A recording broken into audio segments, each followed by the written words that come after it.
दोस्तों, बीते कई सालों से भारत चीन के खिलाफ अपनी सीमाओं पर चीन की तरफ से होने वाले फसाद से निपटने की कोशिश में लगा हुआ है।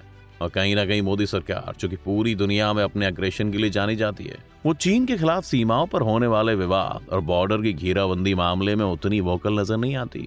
इसीलिए भी ये बात काफी समय से लोग सरकार से पूछ रहे थे कि भारत की एलएसी पर क्या प्लानिंग है, जिससे इस आए दिन होने वाले हमले से निपटा जा सके। इसलिए सरकार ने भी बीते कुछ महीनों में लगातार इसी लाइन ऑफ एक्चुअल कंट्रोल पर अपना कंट्रोल मजबूत करने के लिए अपने अलग अलग प्रोजेक्ट्स की शुरुआत की है, जिसमें सीमाओं पर आईटीबीपी के जवान बढ़ाने से लेकर रोड कनेक्टिविटी, आर्मी के लिए घर और बेहतरीन सुरंग बनाने जैसे कई प्रोजेक्ट शामिल हैं, जिन पर आज हम वीडियो में बात करने जा रहे हैं। बात अगर ऐसे ऑल वेदर कनेक्टिविटी से जुड़े मुद्दे की करें तो कहीं ना कहीं भारत चीन के साथ जो सीमाएं साझा करता है, उन पर मौसम की मार हमेशा सेना के जवानों को झेलनी पड़ती है।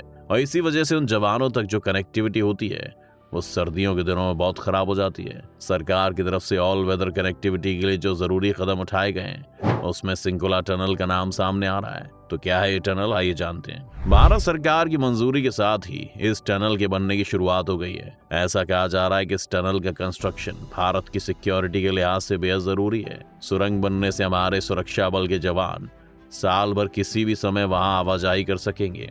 और तो और कंस्ट्रक्शन के बाद जरूरत पड़ने पर हम कुछ ही देर में जवानों तक किसी भी तरह की कोई भी मदद पहुंचा सकेंगे। लद्दाख बॉर्डर पर बनने वाली सुरंग की लंबाई करीब 4.1 किलोमीटर होगी और इस सुरंग को बनाने के लिए प्रोजेक्ट लाइव हो चुका है। दरअसल ये मंजूरी कैबिनेट कमेटी ऑन सिक्योरिटी यानी कि सीसीएस की बैठक में ली गई। आपको बताएं कि सुरंग को बनाने में 1681 करोड़ रुपए की लागत आएगी, जिसे पूरा करने का टारगेट दिसंबर 2025 तक का रखा गया है। यानी कि 2026 तक लद्दाख के पास सटी सीमा तक जाने में किसी भी तरह की मौसम की मार नहीं झेलनी पड़ेगी। सुरंग लद्दाख को सभी मौसम में रोड कनेक्टिविटी प्रदान करेगी। किसी बॉर्डर इलाके में मौजूद यूनियन टेरिटरी के लिहाज से ये सबसे छोटा रोडवे होगा। शिंकुला टनल के बनने से पाकिस्तान से सटे कारगिल, सियाचिन से लेकर चीन से सटे पूर्वी लद्दाख तक हर मौसम में भारतीय सेना की पहुंच आसान हो जाएगी।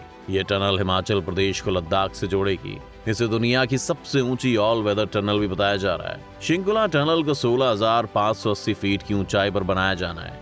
ये टनल जांस्कर घाटी में टूरिज्म बढ़ाने में भी खासी अहम साबित होगी। शिंकुला टनल के बन जाने से मनाली से लेह की दूरी करीब 100 किलोमीटर कम हो जाएगी। टनल के बाद अब आते हैं रोड कनेक्टिविटी पर। भारत और चीन के बीच ईस्टर्न लद्दाख के विवाद के कारण रहे DSDBO रोड, जो कि कुल 256 किलोमीटर लंबा है, उसका काम भी गवर्नमेंट ने पूरा कर दिया है। इस पूरी सड़क पर 35 छोटे बड़े ब्रिज प्रपोज्ड हैं, जो कि परमानेंट या बड़े बेली ब्रिज होंगे।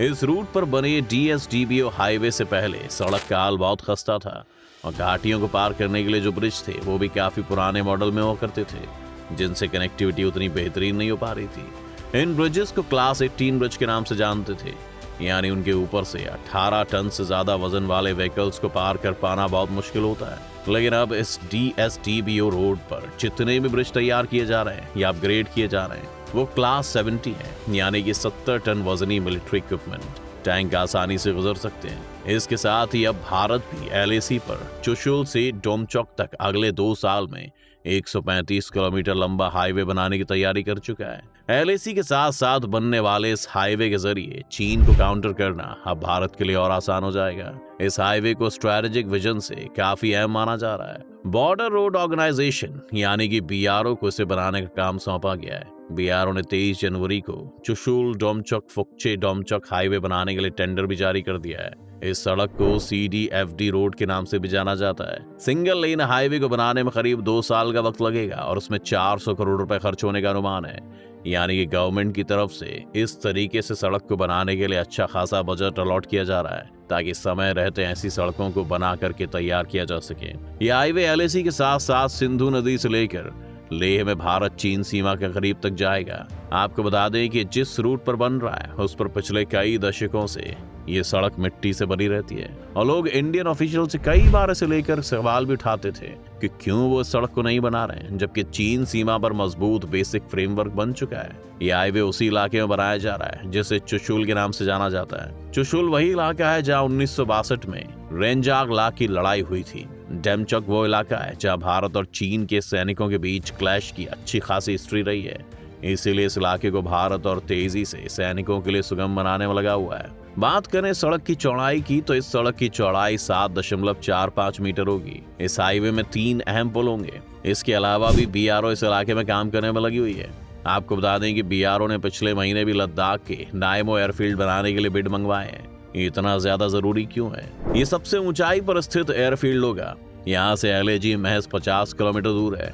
इसके निर्माण में कुल 214 करोड़ रुपए खर्च होंगे। फुल एंड कंस्ट्रक्शन के बाद अब आते हैं सीमा पर ITBP के जवानों की तैनाती को लेकर हुए नए फैसले पर। दोस्तों, ऐसा बताया जा रहा है कि सरकार ने करीब 9500 ITBP के नए जवानों की नियुक्ति LAC के पास करने की तैयारी कर ली है। लगभग 9500 जवानों की भर्ती का सबसे बड़ा फायदा ये होगा कि LAC पर एक्सट्रीम सर्कमस्टेंसेस के बीच बॉर्डर की सुरक्षा पहले के मुकाबले कहीं ज्यादा इफेक्टिव तरीके से हो सकेगी। एक पोस्ट से दूसरे पोस्ट तक बर्फीली पहाड़ियों और रेन फॉरेस्ट जैसी प्राकृतिक बाधाओं को लांघते हुए पेट्रोलिंग कर रहे ITBP जवानों का रास्ता अब छोटा हो जाएगा।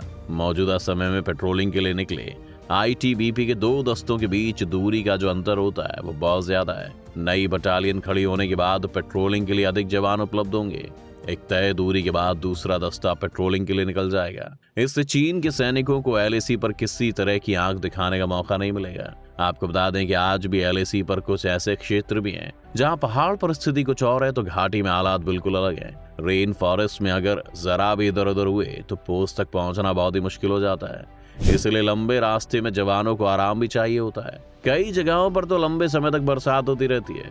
वहाँ कई तरह के दूसरे खतरनाक जीवों से जवानों का आमना सामना होता है। इसी को देखते हुए नई बटालियनों की जरूरत पिछले 10 सालों में महसूस हो रही थी। 2014 में भी 12 नई बटालियनों को बनाने का मुद्दा उठा था, जो कि अब जाकर पूरा होता हुआ नजर आ रहा है। ऐसा कहा जा रहा है कि 2025 तक इन सभी जवानों की नियुक्ति कर ली जाएगी। केंद्र सरकार के इस फैसले से ITBP की मौजूदा संख्या 88,000 से बढ़कर 98,000 हो जाएगी, जिससे लगभग बॉर्डर से सटे हर इलाके में बटालियन की तैनाती आम हो जाएगी। खास तौर से अरुणाचल जैसे इलाकों में, जहां से चीन हर बार भारत में घुसने की कोशिश करता है। रहने वाले जवानों में कहीं रहे हैं तो ये भी बता दें कि भारत सरकार ने LAC पर रहने वाले करीब 2200 सैनिकों के रहने की व्यवस्था को दुरुस्त करने के लिए भी काफी बड़े लेवल पर काम करना शुरू कर दिया है। पिछले 2 साल के भीतर भारत ने अपने सैनिकों के LAC पर डटे रहने के लिए वैसी व्यवस्था बना दी है जैसा कि चीन अपनी तरफ तैयार कर रहा है। सेना के मुताबिक LAC के पास ईस्टर्न लद्दाख में 2200 ट्रूप के रहने के लिए टेम्परेरी शेल्टर तैयार किए गए। साथ ही 450 टैंक, बख्तरबंद गाड़ियां और तोपों को रखने के लिए कंस्ट्रक्शन को पूरा कर लिया गया है। ये ऐसे शेल्टर हैं जिन्हें आसानी से दूसरी जगह से कम समय में शिफ्ट किया जा सकता है। दुश्मन के अटैक के समय मजबूती से सेना और इन इक्विपमेंट्स का साथ भी देंगे। अब देखेंगे तो भारत सरकार ने पिछले 2 सालों में LAC से जुड़े हुए ऐसे कई मुद्दों पर बहुत जरूरी कदम उठा लिए हैं, जिनसे आने वाले 2-3 सालों में भारत चीन के सामने अपने बॉर्डर पर इतना मजबूत हो जाएगा कि फिर ऐसी किसी भी तरीके की झड़प या फिर घुसपैठ की नौबत नहीं आने वाली है। आपकी इस मामले में क्या राय है? आप हमें कमेंट करके बता सकते हैं। इस वीडियो को लाइक और शेयर करना ना भूलें और हमारे चैनल को सब्सक्राइब भी जरूर करें।